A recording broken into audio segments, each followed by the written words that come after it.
Unemployment is also a great challenge for the Jubilee administration. In Kisumu, the youth have decided to be proactive and are creating job opportunities. KTN's Fred Omulo brings us tonight's edition of the Jubilee Scorecard.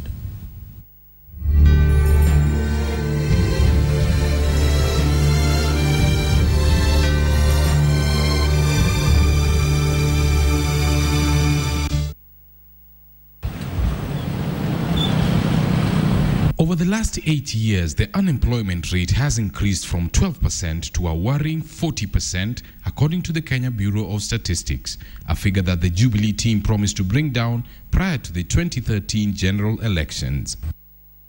Unemployment is especially prevalent among the youth, and in the county of Kisumu, young people are trying to draw positives from a bad situation. While Jubilee policy wonks ponder the best way to tackle unemployment in the country, the youth in Kisumu took the initiative during the last regime, setting a trend that successive high school graduates have adopted. For the last 5 years, the silver bullet has been the ubiquitous motorcycle taxi, estimated to employ almost 500,000 youths in the Nyanza Crescent.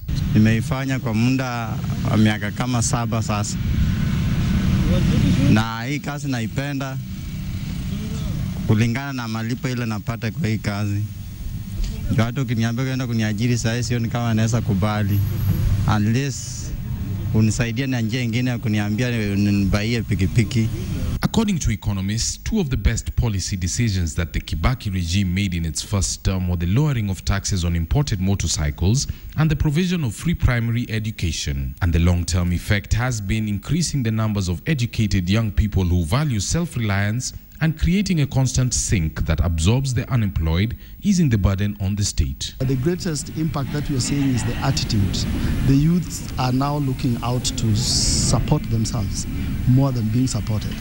And if you look at even the number of youths who are now going around looking for capital support, financial support, getting loans, it tells you that the attitude of the majority of the youth have changed and they would want to be self-reliant. Apart from motorcycle taxis, popularly known as boda, there are other small businesses that the youth here have embraced, including car wash yards, barber shops and retail outlets. A key participant in the process has been private sector players, especially micro-lending institutions that have stepped in to make profits and reduce unemployment, killing two birds with one stone as the current regime appears clueless on how to create jobs. We have seen banks, we've seen the microfinance institutions advancing loans to the youth through the private sector, and they're able to secure car wash machines, they are securing motorbikes, and that in itself tells you that the role of the private sector cannot be ignored. In fact, I would mention this categorically, that I believe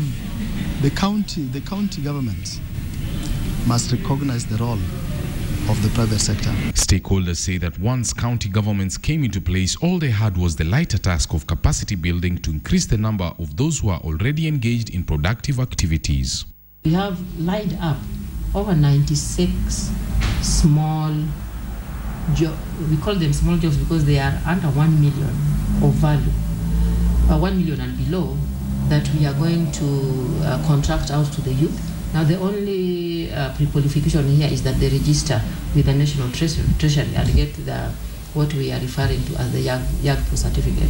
Far from the unemployment time bomb that spawned street gangs like the Baghdad Boys 2 decades ago, young people in Kisumu are now taking up jobs in any sector that caters for a comfortable but progressive lifestyle. And they are hoping that their fellow young people across the nation can borrow a leaf as the government gets its house in order.